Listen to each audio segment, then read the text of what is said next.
Hello everyone, thank you for joining us in this virtual Class 2021 and thank you Contomac for calling me again this year to talk to you about the use of tetracurve soft contact lenses for keratoconus.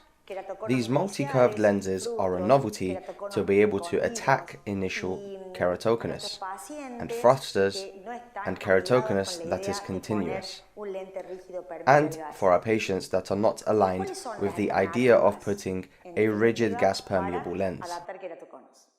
What are the definitive alternatives to adapt keratoconus?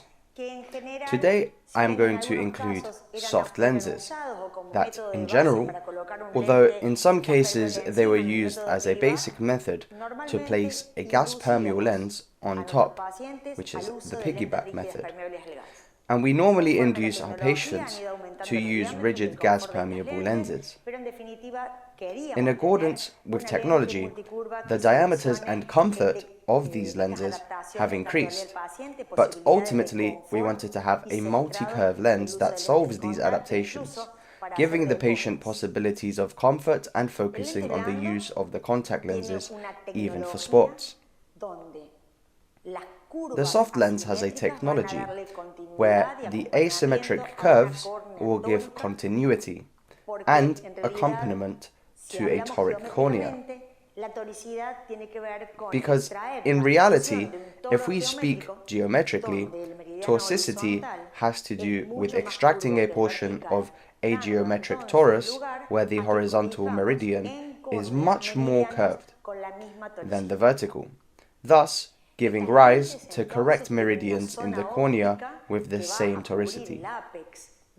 These lenses have an optical zone that will cover the apex of the keratoconus, and normally between 8 and 9 millimeters of the optical zone, according to the graduation, an intermediate zone falling towards the limbus, a limbar zone, and the scleral support zone itself. Therefore, it will have the scleral support behaving in a semi-scleral way. In the concept of these lenses, it does not have to do with the size, but with the passage of tears behind the lens that will make the nourish the anterior face and posterior face, keeping it hydrated and stable. In the case of rigid gas-permeable lenses, the alternatives were mainly lenses with a spherical design. And so, this is that optical zone of the lens obtained from a spherical cap with the same curvature in all its radii and a spherical termination to fulfill the asphericity that the cornea has in the peripheral part beyond 9 millimeters. But what about the lenses? These have had limitations since as keratoconus progresses, the surface becomes more hyperbolic, and placing a round lens on a hyperbola makes it unstable and cannot be customized. Therefore, this gave rise to the birth of multi-curved lenses. Like this soft lens, a multi-curve is formed by a central base curve and peripheral curves that give rise to a rise in the peripheral support, and we can make it of a larger diameter. And so, this makes a more comfortable lens, a more stable optical zone, and therefore we use a high decay materials to promote oxygen exchange with the corneal epithelium. These Sopper-type lenses make it at the time a pool of fluorescein, which is a teardrop, outside the apex, and then we will have this type of Sopper lens, such as the Rose K line from Medifacos by Menicon, a first apical touch or a feather touch in the central part. Then there is a fluorescein ring and a friendly support in diameters that go up to 11.5 millimeters, and that is practical limbal lenses. Now this technology also took a step further, and thanks to the great materials of Contomac, we can further this design of scleral lenses with great oxygen transmission, taking care of the corneal epithelium and the entire surface, thus favoring that this cornea is delicately jumped by the lens and supports in the sclera. with absolutely customizable lenses in all its meridians. Technology today really allows us to choose with what we are going to order the keratoconus, according to the type of cornea that we find in the topography. Now, we adapt soft contact lenses, yes, but not just any. While I have cases of toric soft lenses fitted in some kind of ectasia, this has to do with a geometric sense of orthogonality, and that is, if the corneal's most curved meridian and the cornea's flattest median are at 90 degrees or less, there is a sense of orthogonality, and therefore the cutting of the toric lens with the ballast prism will keep the lens stable in each movement due to the total weight of the lens.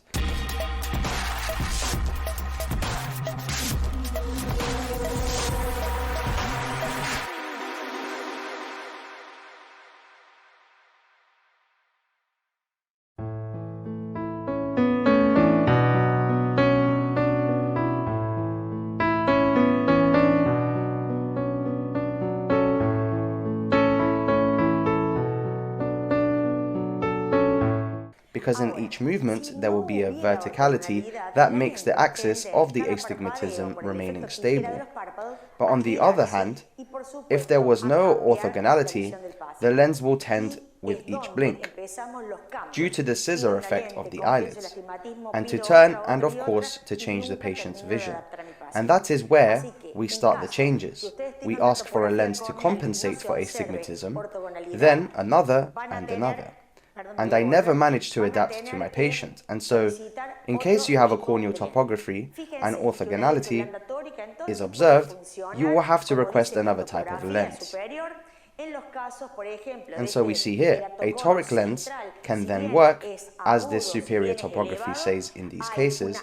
For example, in this case of this central keratoconus, that although it is acute and elevated, there is an orthogonality that supposes that the toric lens can remain stable. And still, I prefer to raise a higher tech lens.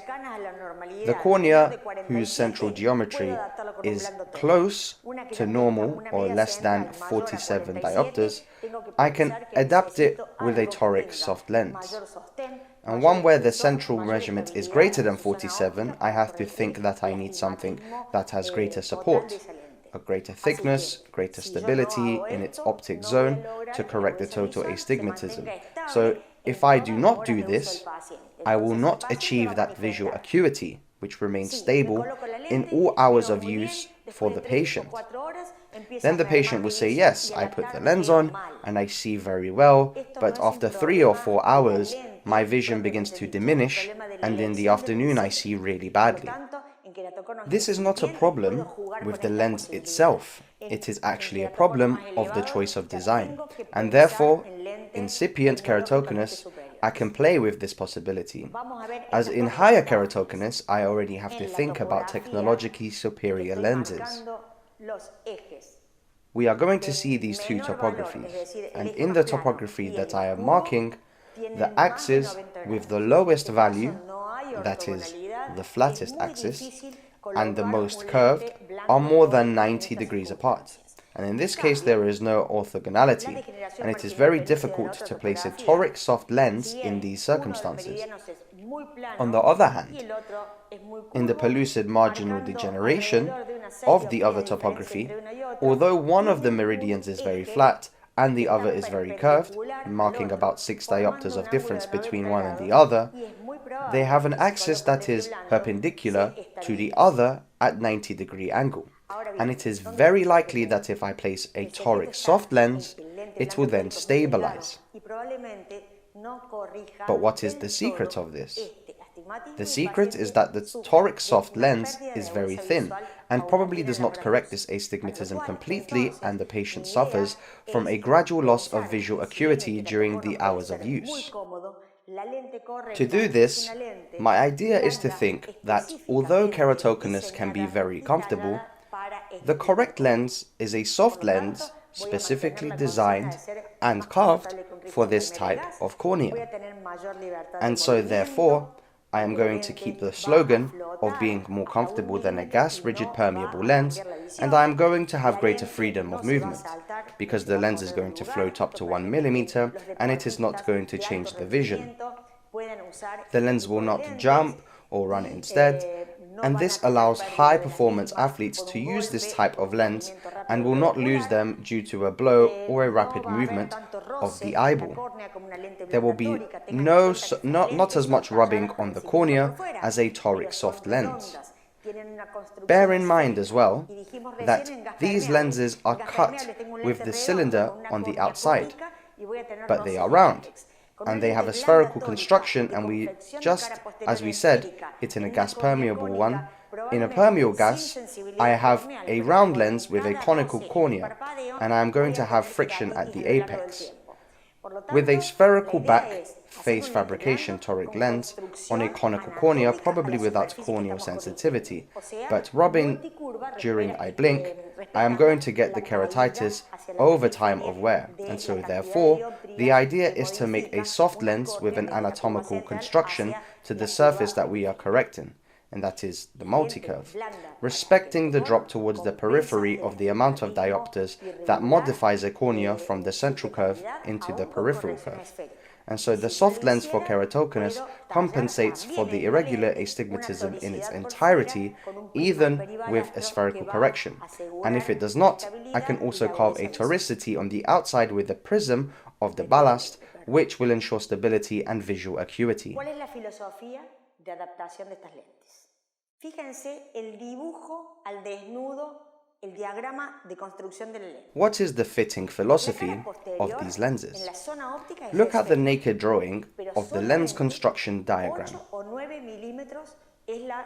The back face in the optic zone is spherical, but only 8 or 9 millimeters in the portion that occupies the optic zone. Towards the periphery, the curvatures change, and therefore the posterior part of the cornea is multi-aspherical, and the central part, thickened by 530 microns, which is the standard recommendation. Our test box has a central thickness of 0.53 millimeters, and that is 530 microns, and it will drastically thin in the peripheral area, and the one that is in contact with the eyelid, and that makes it comfortable. And if you need to correct more astigmatism, it may be that without carving the astigmatism in the anterior face, only by thickening up to 600 microns, the central part has greater containment of the lens and therefore greater visual acuity. This is what makes the difference between a toric soft lens and a multicurve soft lens for keratoconus.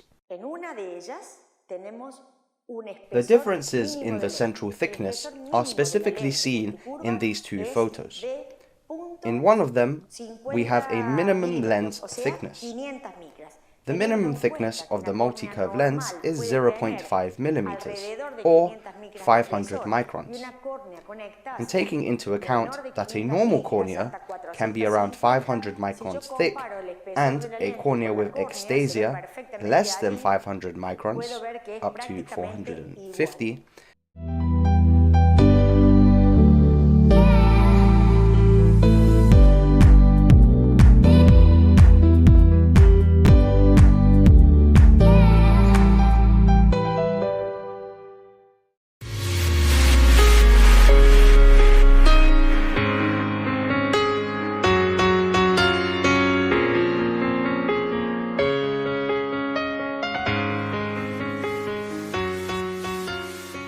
if I compare the thickness of the lens with the cornea, it can be seen perfectly there.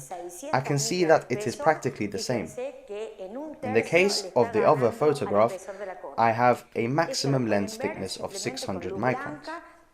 See that 1/3 is beating the thickness of the cornea. You can see this simply with a white light and an optical section of the slit lamp. Now bear the optical areas of the lens If we take a look at these tetracurves, central base curve corresponding to the optical zone, the peripheral curve, the limbar curve, and the edge itself. We can even modify the edge in these two aspects, and you can ask for a closed edge, double closed, open or double open, or in English we call it step 1 and 2, and flat 1 and 2 respectively. This photo corresponds to the lens, and we took it on a Tama magnifying glass, and the optical areas can be seen perfectly, and see that it gives the impression in the central part of the lens, in the horizontal meridian, that the poles are more flattened, and that is the construction of the lens when it rests on the sclera, which can normally still be 15.1 millimeters, as this lens has, marktoricity.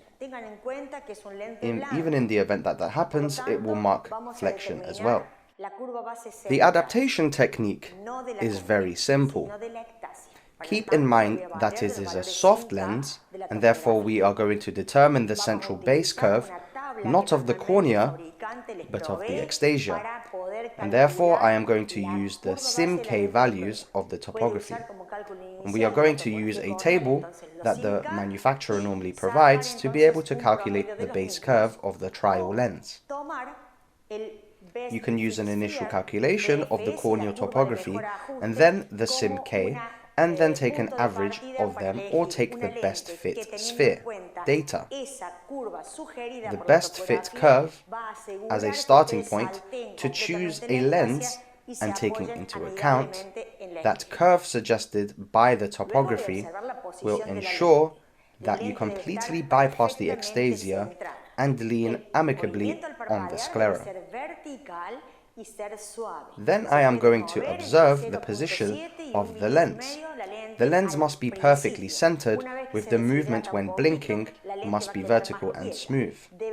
The lens can be moved between 0.7 and 1.5 millimeters at the beginning, and the lens will be more still. It will be centered in the primary gaze position and in the secondary gaze position. In other words, if the patient looks slightly upwards, the lens must remain stable on the apex and not slip. In the event that this happens, I must choose the next curved lens to achieve the full centering effect.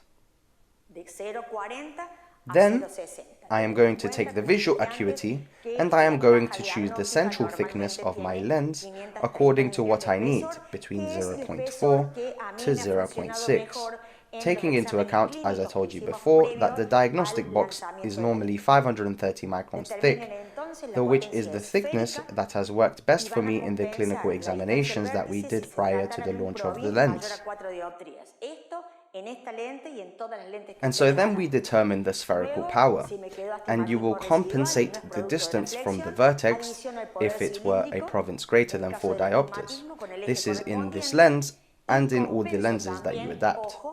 Then, if there was a residual astigmatism and it is not a product of bending, I then add the cylindrical power in the case of astigmatism with the corresponding axis, and also compensate the distance from the vertex of the cylinder by 2/3 of the RP, so as to not make any excess cylindrical correction that results in phantom vision of the patient. Then I will take into account the axis rotation.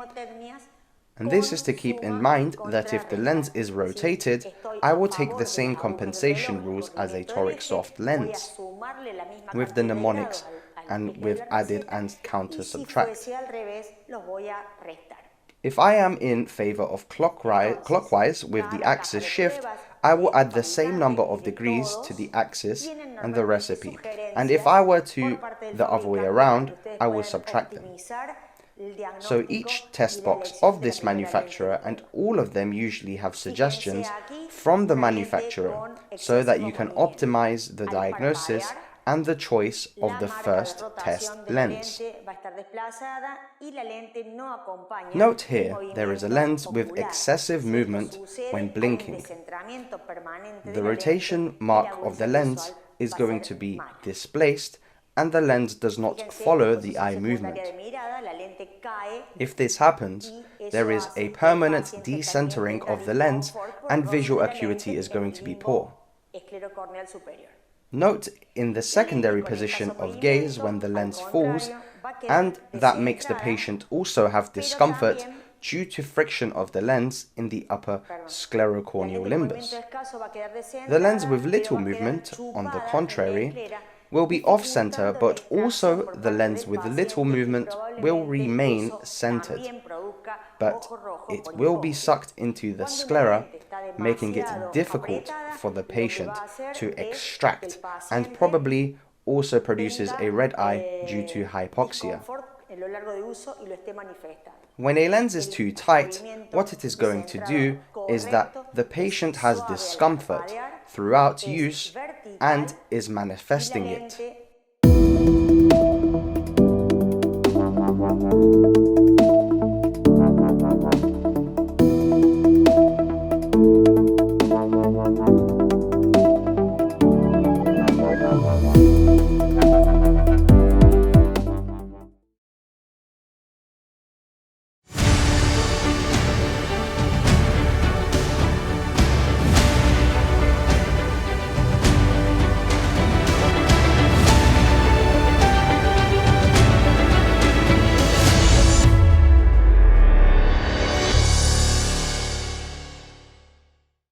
The correct movement and centering is smooth when blinking, and it is vertical, and the lens will not then have a displacement in the nasotemporal direction each time the patient looks, but rather follows the orbital movement by keeping centered, and therefore fixes the area more clear in the central part, and it is because the optic zone is aligned with the pupil.